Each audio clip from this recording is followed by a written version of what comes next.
Hello, and welcome to another episode of CXOTalk. I'm Michael Kriegsman, and we're here today with my co-host, Vala Afshar. As always, Vala. Michael. How are you? Nice seeing you. So this is very exciting. We're at the offices of the Boston Celtics with NBA legend JoJo White. JoJo, how are you? I'm doing absolutely fantastic. And the Celtics CIO, Jay Wessel. Jay, how are you? Great, thank you. So, Vala, you have to introduce these two amazing men. It is such an honor to be here. Growing up in the Boston area, playing basketball in high school and junior high, and watching the Celtics win championships. What a great franchise to be here with Celtics legend JoJo White. And I want to share with the audience. Most of you know JoJo White, so this is redundant, but I'm gonna make the introduction anyway. We're with a Olympic gold medalist, JoJo White. JoJo was drafted in the first round by the Celtics in 1969. 7-time NBA All-Star. Some info you may not know. Mr. White played in 484 straight games.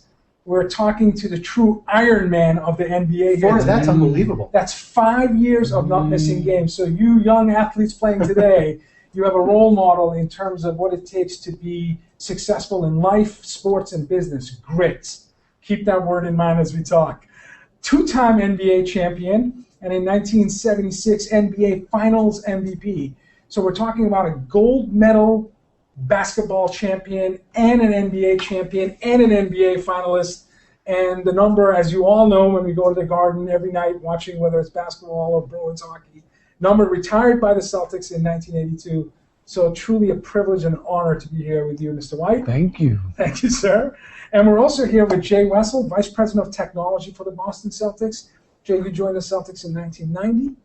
Yes. So 23 years of bringing technology and innovation to the most storied franchise in basketball. Has it been that long? It hasn't been that long. Yes. It's like we met yesterday. That was the first year of computerized box scores, 1990. Unbelievable. I've seen him around so long. So today it's a privilege because we're going to learn about business, sports, leadership, technology, and again, it's just truly an honor for both of us to be here. I hope the audience feels the same. Great. Well, we are here talking about business and technology, but let's begin with teamwork. So, JoJo, your life has been about teamwork, and maybe you can tell us a little bit about teamwork and what the impact can be on business and on the Celtics today and in the past, and just what do you think? Oh, it's been unbelievable, for me personally, just playing with the Celtics. But the man who was really running the show, Arnold Auerbach, knew how to put the right people together that makes up teams, who to draft, to make up the teams that you saw a lot of the championships run. He spearheaded a lot of that. So it took somebody who understood how to put the right people together at the helm, and we were fortunate to have him. So what are some of the things that you learned from him? Well, at that time, how to use your individual talent placed on a team that can benefit other guys on your team, and vice versa. Mm-hmm. And Jay, you're running a business here, and obviously you have a team, and so what are some of the team impacts on your business? That some of the lessons, the things that you've learned.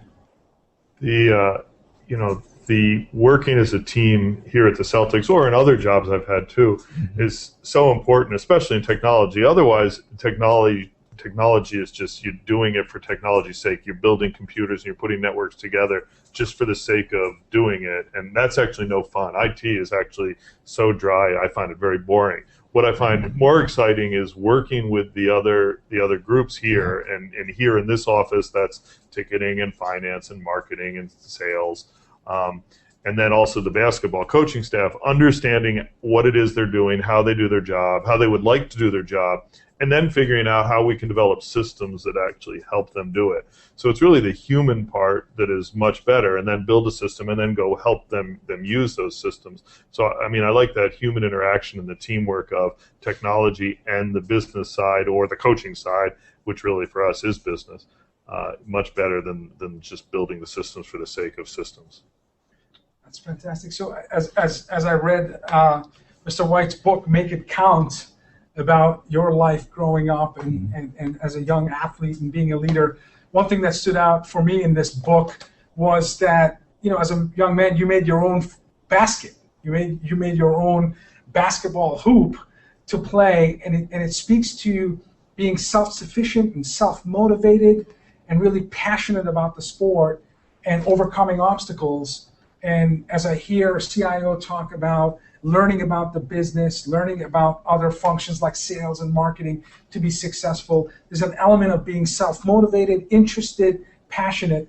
Talk to us about creating your own basket and how important it is for people to, you know, intentionally struggle to achieve success. Well, I'm the youngest of seven kids, yes. And so I adored the game. I played all sports, but basketball is my love.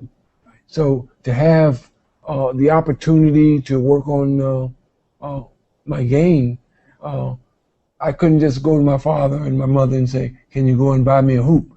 We had to like put things together to create our own opportunities to continue to get better. And so I went through the process of building my own hoop, you know, on the side of our house that I would have to work every day on my game. That's amazing. And for those of you who may not know, Mr. White had a college scholarship afforded to him for basketball, for baseball, and for football. Yeah. So when he says he played all sports, he played all sports. Yes, you did. He played them at this level. Now I want to know, how come Gale Sayers couldn't convince you to play football? Well, because I adored basketball. I played football, but I would always resort back to basketball. I just absolutely adored playing that sport. Well, and so the Celtics love the fact you picked basketball. Even though I adored Gale Sayers, you know, basketball was the game that I loved. So you were intensely self-motivated as a very young man. I mean, you created that motivation. Oh, absolutely. Absolutely. I adored it. I mean, I simply adored all sport, but basketball was, you know, the one I just fell in love with. So for a CIO to be successful, do they need to adore technology? Do they need to adore? I think so. I do, absolutely. I can't imagine trying to do this job coming from some other role. I've always been a technologist, and I don't see how you can do anything you don't adore. I think you have to, you have to be passionate about it, and so absolutely, in my opinion, you do have to be it. And that was true from when I was growing up. You know, when people would ask me, what are you going to do when you grow up? I have always said, probably from 10 years old, I'm going to build computers. Did you really? And there weren't that many computers back then. So, so that's always been a big thing for me. But I want to go back, you know, one very important thing JoJo touched on is sort of the passion as a youth and sports, and that he built it himself. That's actually kind of different than today. Today, you know, all the kids play things, but they often play what their parents want them to play, and there's a lot more adult supervision and adult involvement, and I think that changes the way the youth sports work. You know, same thing when I grew up and played youth sports. You know, I'm the youngest, only of two, but you know, I learned what I learned from my older brother, and he would help me, but there weren't parents around all the time, and they weren't pushing us into team sports, and there weren't a million coaches or even technology in youth sports today. I mean, they get filmed and they study film and they have playbooks and things. We didn't do that, and I think that helped the passion. Now it's almost mechanical instead of passion. Did your parents push you in any way? It sounds like you were totally self-motivated.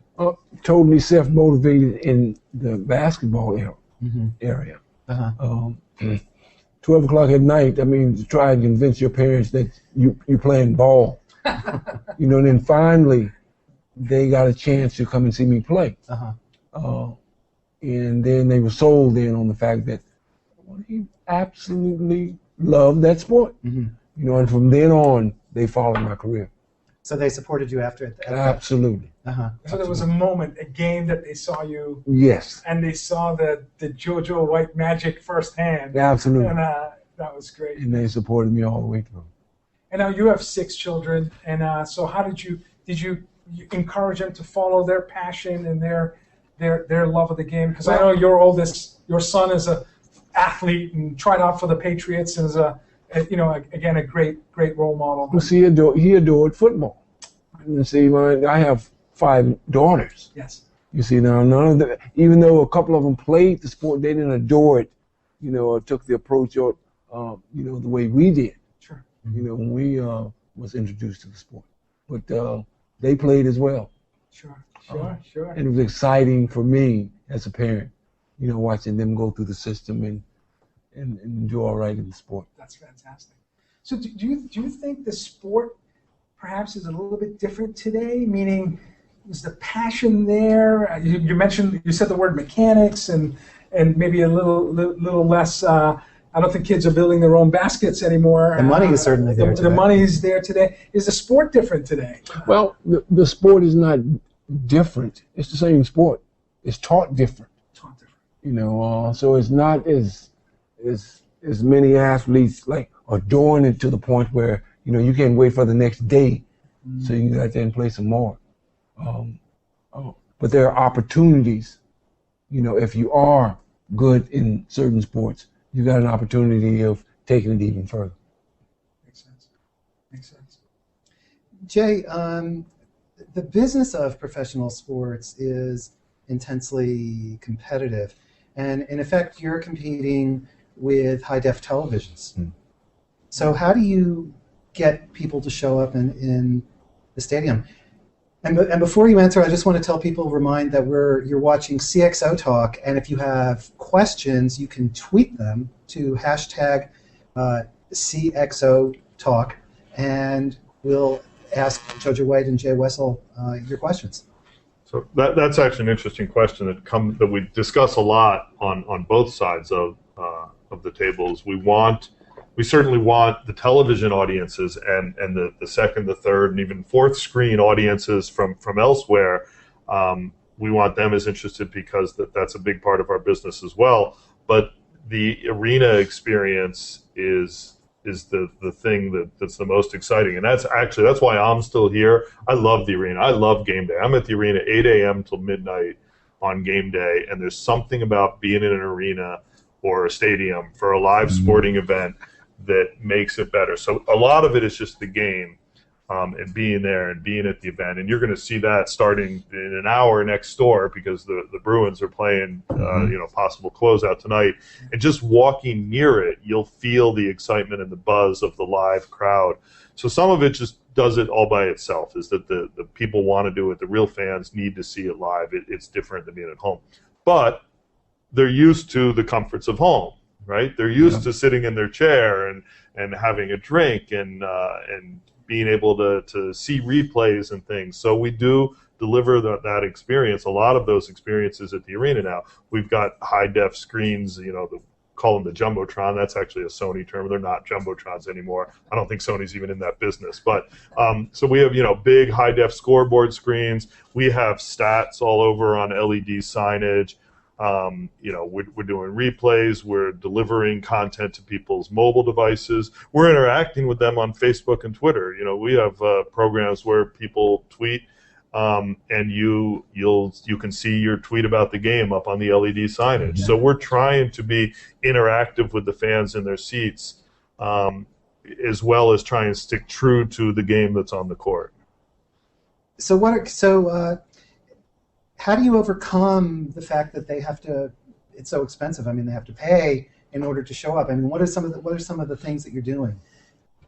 Well, I said, trying to engage, trying to be more interactive with the fans, trying to show them, on the internal screens, which is like it's a TV show that runs right in the arena, to deliver content for them, let them share their experiences in social media. A little bit of all of those things. We've tried a whole lot of different things. We stick with some of them. The Twitter campaign we've stuck with for a while. We've had some ones where there were 360-degree views of the arena taken at a few times early in the game, and then people could find themselves on Facebook and tag it and post it from there. So we've tried to just interact with them and bring them into the game. Certainly plenty of promotions and things. It's a lot more action in dealing with the athletes themselves. Mm-hmm. So you get a chance, whether you're sitting at home watching, you get a chance to interact with the athletes. You get to know a lot more about them. Sure. And you have a very strong social media presence. I mean, the Celtics Facebook page, Twitter page, you have over 1 million We do have followers. tremendous following, It's unbelievable. And the game's entertaining too.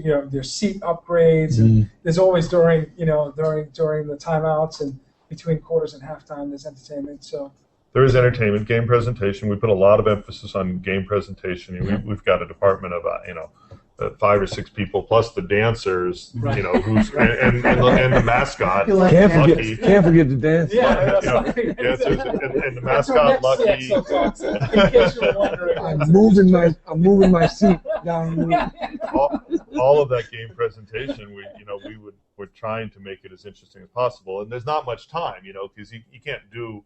You don't want to do a lot while the game's going on, but you want to do as much as you can when the game's not going on. Mm-hmm. So we try and optimize the timeouts and do as much as we can. But ultimately, it comes down to if you can afford it, you can pay the entertainment dollar. You've got to be a fan. Some of it you've got to really be a fan, or you're not going to spend your entertainment money this way. You spend much less money and take the family to a movie. Yeah. So you see it as entertainment. I mean, basically. Oh, absolutely. Yes. Absolutely. So as someone who is on social media a bit, like right now, right now, as I'm typing, I'm not checking email. I'm actually using Twitter to share your words of wisdom. As the youngest of 7 children, and as someone who's highly competitive at an early age across multiple sports, how did that shape your character as an athlete, as a leader, as a business professional? Just the love of the competition and making sure that your character is always something, your compass, and guiding you to make sure you're doing the right thing for the right reason at the right time. Well, I mean, if you're not playing sport or just a regular person every day, you want to present yourself in a certain way, or try to win people who might admire you for whatever it is that you're doing. And certainly an athlete, to be able to expose them to all different kinds of, it's huge, to have them involved as much as possible and want to be involved. So fame could be fleeting, but your legacy, your character, that's what's sustained over time. Now, I just need to say, I am totally 100% distracted as I ask you these questions with that big giant ring. So could we possibly have the camera see your? Okay, this is. I'm sorry, I'm interrupting the flow. No, but, oh my goodness! Oh wow! Absolutely. This is the 17th championship, 2008 championship ring, and I hope you can. The camera can't tell you how heavy it is. But, okay, I'm asking the questions and I just cannot. I'm completely in awe of that. Wow, that's fantastic. Thank you very much. Sorry for interrupting the flow, but it's Thank you. we don't often have such fantastic ring. The problem with the ring, though, I'll tell you one story, is it's addictive. So people have said to me for many years, I come out of a technology background, I'm an engineer. Right. How long are you going to work for the Celtics? This goes back starting in 1990. And I always said, I'm going to work till I get a ring. But then you get the ring, and it's like, well, yeah, I don't want to give up now. I want more, right? It becomes very addictive. So it's a double-edged sword. That's amazing. That's amazing.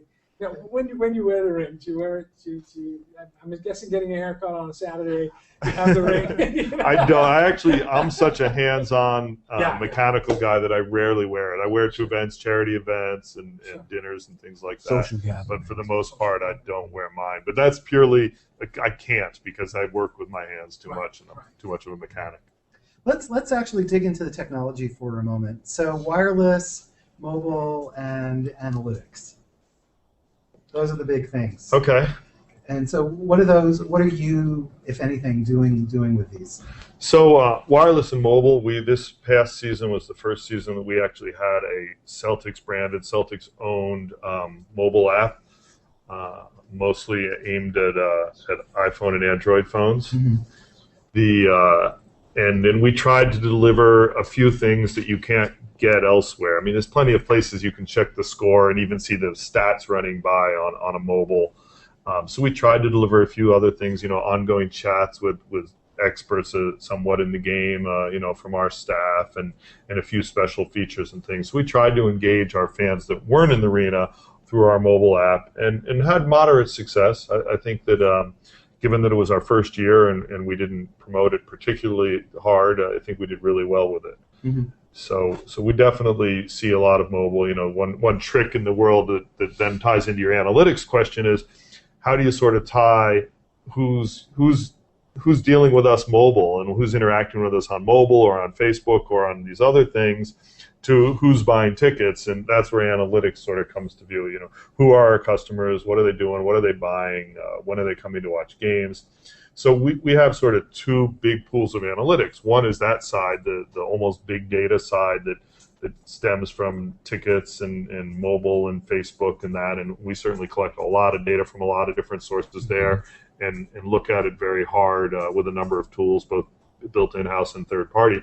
But then we have the basketball side of analytics, which is the side that is very much homegrown for us. Mm-hmm. We started development of sort of some basketball analytic-like software well over a decade ago and have grown it ever since. And we have a database that statistics that I think the first year that we've got in there now is 1995 or 96. So every play of every game in the NBA starting in 1995 or 96, we've got in a database, and we can churn it every which way and even supplement it. We can go back, and we do this after games. A coach will go back and add other labels to plays, things that aren't coming from the box score data, which is all we can collect electronically. We add more data. So not only was that Pierce making a 15-foot shot from the right side, it was off of a double screen, and it was play number UCLA 3. Mm-hmm. And so that then we can say, well, how many times does Pierce make from the right side when we run UCLA 3 versus when you run UCLA 2. So we've done a lot of work on that, and we continue every day. We have one full-time software developer that does nothing but work on basketball statistical data. So it's like competitive intelligence against the other teams. Yes. We think a little edge, and it's helped. We don't like to throw out too many examples, but it has helped. When we're playing, going up against teams, we look through that data and we try and find something we can expose that says, hey, when you cover this guy a certain way, you have a better chance of stopping him. And that we've used that from time to time, and then we need to impart that data on the players, on the Kevin Garnett's and the Paul Pierces of the world. Paul, when you see him look to the left, let him go because he's going to miss when he goes to the left. Yeah. But when you see him look to the right, you get there because he's going to make it from the right. I mean, that's a simplistic view, but those are the kinds of things we're trying to look for. This is all the basic things everybody knows, right? If LeBron beats you on the baseline, he's going to make the shot. That the analytics isn't going to help you with that. Mm-hmm. Just like in the past when they just simply said, give the ball to JoJo. Get out of the way. Get out of the way. Yeah. So JoJo, this is obviously, all of this is very different from when you were a player. Absolutely. It didn't exist. I mean, technology, in sports is like growing, like I can't even tell you. Mm-hmm. But if you use it properly, make a lot of things happen. So do you notice an impact on the players and their performance on the basis of this technology? Oh, absolutely. Yeah. Absolutely. So it's really clear. Yeah, it is. Mm-hmm. Now, somebody told me that, and I don't recall their name, that if you were playing today, you would average somewhere between 52 to 60 points a game. I just want your... I don't think so. I don't think so. I mean, because... Come on, the defense? Would the defense not give you an opportunity? Well, but see, as a player, I shared the ball a lot. You see, so it was about involving your teammates with what it is that you're doing. So that keeps everybody's head in the game. And they know, just like with Rondo on this team. Sure. The ball comes off the glass, first person they look for is Rondo, because he's supposed to set the pace going them down the floor. So do you think the defense of today is as strong, as disciplined as when you played? Not even close. Not even close. No. So maybe 45 points a game. Something around in So there. I would imagine that people playing today might take exception to that. Man, when they have multiple rings and Well, they're if they're benefiting from it, no. Right. And so all of it is to benefit the players that are out on the floor. Mm-hmm. Now you're not going to just take off and start running, and I never pass you the ball. Pretty soon you start running. Mm-hmm. See what I'm saying? So my job is to make sure we share. If I'm starting out with the ball, Mm-hmm. we're going to make sure that I'm sharing, and you see guys filling the wings because they know they're going to get the ball back. See, as a chief marketing officer working very closely with my CIO, I often feel that when he walks into a marketing staff meeting and he brings a new company, new technology, new capability, whether it's a software base or on-premise, he's passing me the ball, helping me be successful. Absolutely. And so, a lot of people should realize this, that you're bringing technology during game day, but you're working with sales, you're working with marketing, you're working with business development and all the other lines of business in any traditional business outside of the Celtics. So are you're providing that assist to these different functions and absolutely. collaborating to be successful? No question. We try and build systems that are going to use them. We try and define systems together, or we're doing that right now. We use some CRM functions in our ticketing software right now. All the conventional CRM kinds of things, but we sort of outgrown the CRM functions that are there. So we're looking for a new big CRM. We're investigating whether it makes sense to implement a new big CRM. And so we have a cross-functional group from sales, marketing, and myself, and we're looking at trying to look at what's out there, define what pieces of the different tools that are out there we could use and how, then put together, this is what we're going to do.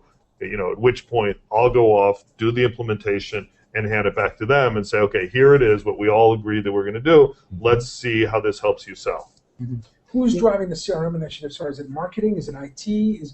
Who chairs that committee? Or is it joint? It's joint. I would say who chairs it really is we call strategic ticket marketing and business operations, I think is the official term. So, but it's ticketing. It's what you're really asking is what's the most important thing in the business, and other than putting on the best possible team on the court, selling tickets is still what rules in pro sports. Right. You see a lot. The public, what's more public is sponsorship, signage. You see the signs here on our wall, sponsorship and television media and everything. But what really pays the bills is ticket sales still. Mm-hmm. So tickets is going to drive that. Although we'd like it to be used in the other sales functions, in the media functions, and in the sponsorship functions as well. Every time we look at something, we're trying to see not just how it's going to apply to tickets, but also how it can apply to the sponsorship side. So the technology is really hand in hand with these other business functions. Yes, definitely. And with the players, with the people on the team on the floor as well. Mm-hmm. Yes, on the basketball side, and I do both functions. I deal with the technology on the business side and on the basketball side, and yes, we do the same thing. One of the things that the players have wanted is more access to more video, and they don't want just the entire game of video. Mm-hmm. They want specific things that are relevant to them. So if I'm Kevin Garnett, I want to see what I did tonight, and I want to see it now after the game, or at least first thing in the morning, no later than first thing in the morning. It's fresh in his mind. Yeah. Mm-hmm. I want to see what I did last night, and then I want to see what I didn't do, and I also want to see who I'm guarding tomorrow. And I want both of those things delivered. So we've struggled with that. The coaches have been able to do this for the best part of a decade, easily on their computers. But delivering that to the players has been difficult. We've cut DVDs or tried to get it. So this year was the first time we did digital distribution through a cloud service to their iPads. So the players open up their iPad in the morning, Kevin Garnett clicks on his folder, downloads his stuff, and he gets just what he needs to see because the video coordinator has cut up the video and sent it to his folder, or any of the other players. I think we've pretty much got almost every, if not every single player, most of them on that. And it's usually iPad, doesn't have to be, but it usually is. So yeah, that's a place where we had a hole of the coaches had the video and that stuff, but we couldn't get into the hands of the players. And finally, sort of the cloud distribution world over the past 2 years or so really opened that up, and it's worked great. And all the starters get this real-time video footage of their play? Yeah, well, we generally, I don't know that we necessarily specify it for a given player, but we do bigs and by function on the court. So we don't, not usually as personal as Kevin Garnett, although sometimes. Usually it's bigs or guards. I mean, you talk about the mobility, you talk about the cloud data, all these incredible mega trends that you've implemented and you leverage. How about security? Losing plays, scouting reports. How do you lock down this intellectual property that exists within the Celtics? I mean, it must be a challenge. Are you concerned about that? Are you concerned about a little bit other concerned. teams getting a hold of your I mean, we try and protect it. We try not to be too public. We try not to put too many things out in too public places. So putting the video out through a cloud service isn't that big a deal because it really isn't video. It isn't anything that you couldn't go get if you were a consumer on ESPN.com if you just wanted to do it, you know. So we're not too concerned, but we certainly watch our security. We constantly upgrading security, working with companies like Interisys to make sure that we're sort of secure from the inside out.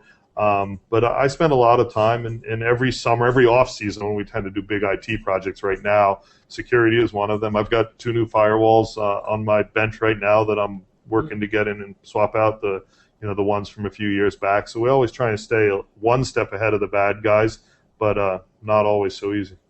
Now, JoJo, your son Brian White sends a message. He, I tweeted before that we're sitting here with you and that you had said that he's a great kid. Yeah. And he responds back on Twitter saying, "Well, he always tells the truth. You always tell the truth." Always. He didn't tweet back and say he's a great father. Yeah. Now Brian, he's listening. You're listening. We're waiting for that too. Listen for my call.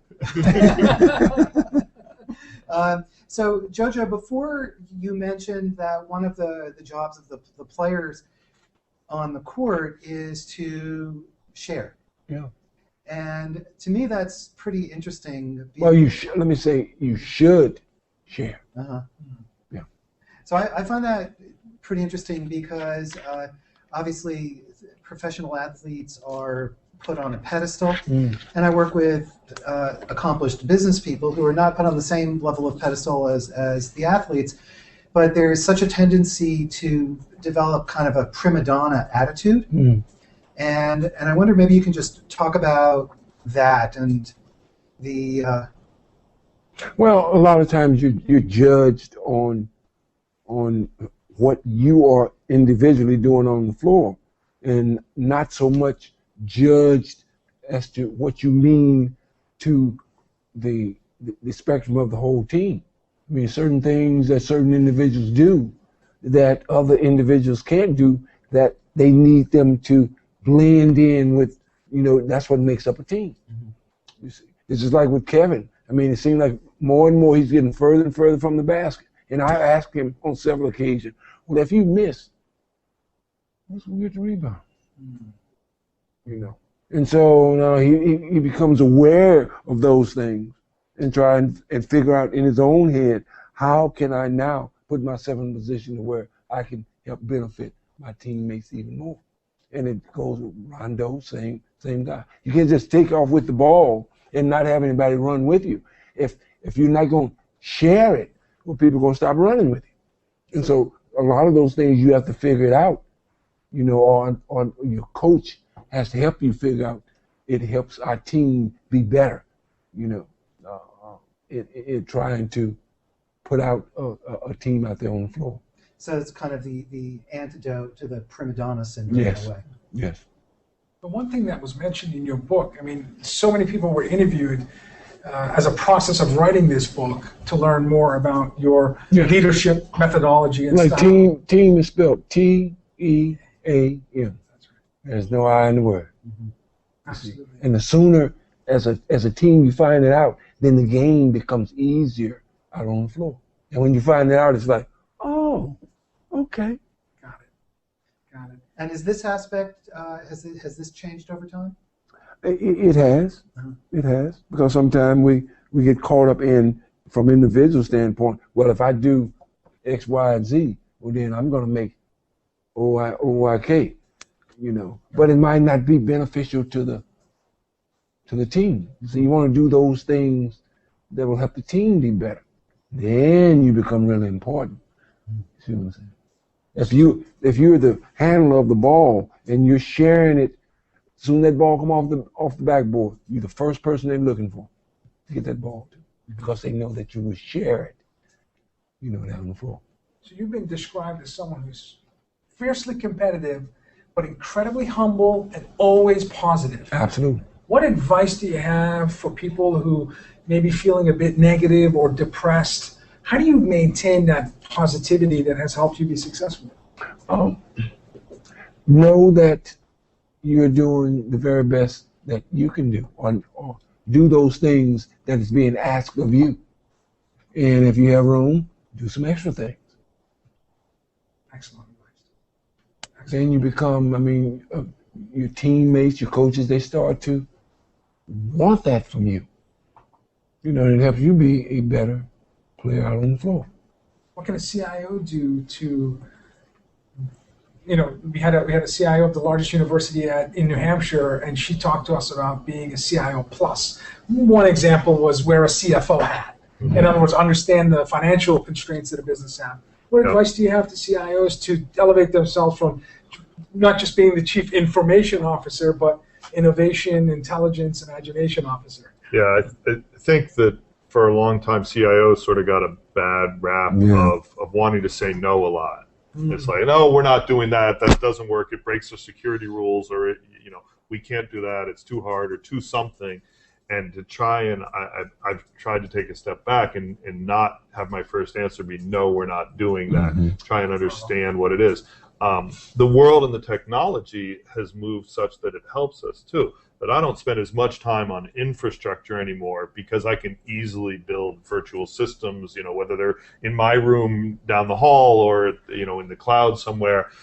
So the infrastructure task is maybe not simpler, but takes me less time. I spend less time on building infrastructure, which gives me more time to figure out how to use that infrastructure. The infrastructure should be a tool and not an end game for a CIO.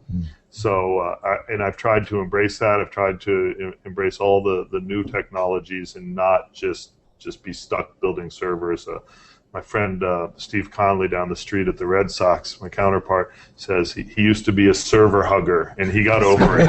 He got past being a server hugger. I think I've just recently got past that myself. We have a question from Twitter for Mr. White. Who in the history, this is a question from Michael Lytle, who in the history of the NBA would you have most liked to have played with or played against? Ooh. In the history of NBA. So. I would love to have played with Magic Johnson. Wow. The LA Lakers. He was truly a team player.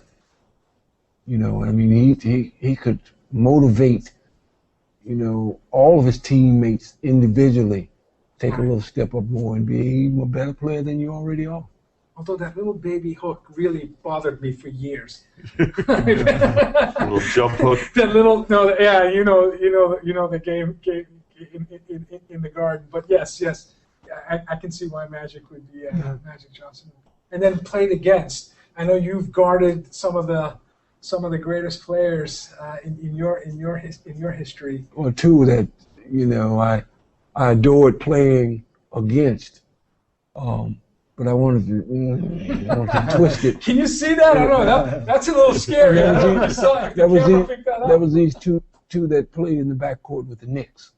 Walt Frazier, Earl Monroe. Oh, I didn't care where we played them. I wanted them bad. Bad. And the greatest part was being able to go in their house and beat them at home. That's fantastic. Yeah. How did you prepare yourself mentally for these really hard? Well, you just reach from within. It's the competition of it all.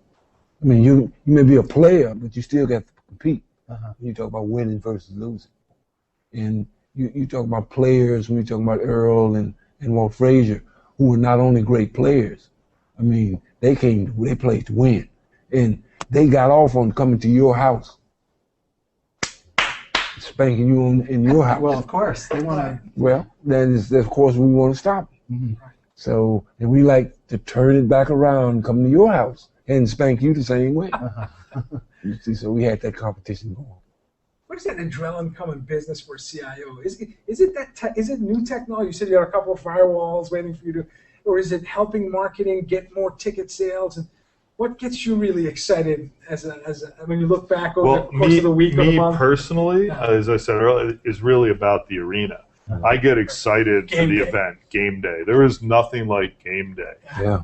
There's a lot of interesting stuff that goes on here. As I said, it's not technology for technology's sake. It's much more interesting than an average business, but none of it compares to putting on that event and getting that ball goes tipped off and being ready for it, because there's a lot of technological challenges, especially for us.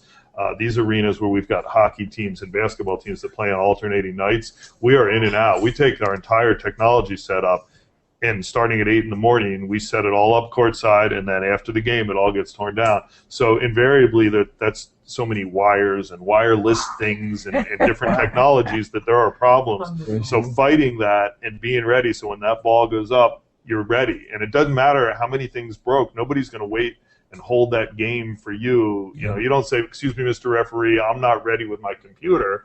That doesn't happen. He's going to play. He's going to throw that ball up at 7:40, whether you're ready or not. So you better be ready. I call it the epitome of a real-time system. We used to, in the old days of mainframes, we had banking were real-time systems, right? The dollars had to move and the stock market had to move.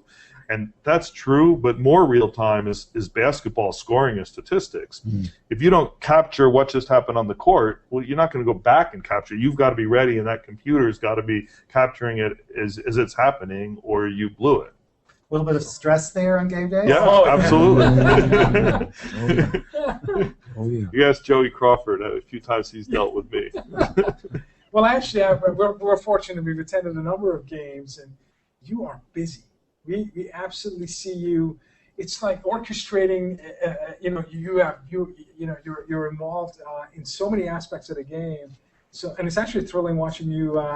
Make sure that at the end everything works flawlessly, and in the game, and the players, coaches, audience, fan, they all appreciate that hard work. There are, and there's a lot of moving pieces. We have the title that we use in the broadcast business. So every broadcast show, in our case, the mobile broadcast trucks that come in to televise it, have an EIC, the engineering charge, and that's there's 350 different things, but if any one of them is broken, that EIC has to go put on that hat. And that's what I do inside the arena. I'm the sort of that floater, and it might be I need to get a trash can over there, or a chair over there, or it might be this computer crashed, or this network cable's broken. Could be a little bit of everything. Well, we're almost out of time, but we have two last questions actually for JoJo. So the first one is, what did you find most challenging or most difficult as a player? What was the hardest thing about being a player? Wow. Playing back-to-back high-profile games, like against the Knicks. You have a mental game you play on Friday, and then you come back to your place and you play against the same team on Saturday. Mm-hmm. I mean, it drains you. But at the same time, you're not just the one who's playing; others are playing too. So you have to step up to the plate, so to speak. Did it drain you physically too, or more mentally? Both. But you have to prepare yourself, to be able to play up to your level of play. And you've got to, so each individual is doing it, and then there's the team dynamic as well, going on at the same time. Yes, absolutely. Sounds like the team dynamic is the part you loved. Oh, I did. Well, that's what the competition is about. Mm-hmm. And your fondest memory as a Boston Celtic? Oh, it's every day. Every day. It was every day for me. I mean, I adored being here. I absolutely did. because I mean, not only the organization, I mean, all the players, I mean, we took it very, very, very seriously. And so to don that uniform and get out there and play, oh man, it was unbelievable. Are you still friends with some of the players from back then? That's why I'm here. Absolutely. Absolutely. Great. Well, thank you so much. I really enjoyed this. We can feel the passion. Yeah. Honestly, if this was a Monday, I'd be running around work, high-fiving all the employees. So I can't wait to share this interview with our company and our audience. I hope that the people watching can feel the intensity of the passion that you both have, that you both bring to this. So we've been talking. This is CXOTalk, and we've been talking today with JoJo White and with Jay Wessel, who are both part of the fabric of the Celtics for a long time. And I'm Michael Krigsman with my co-host Vala Offshore. Thank you, Michael. This has been a wonderful experience, and we thank you both so much. And I thank everybody for watching, and we'll see you again next time. Bye-bye.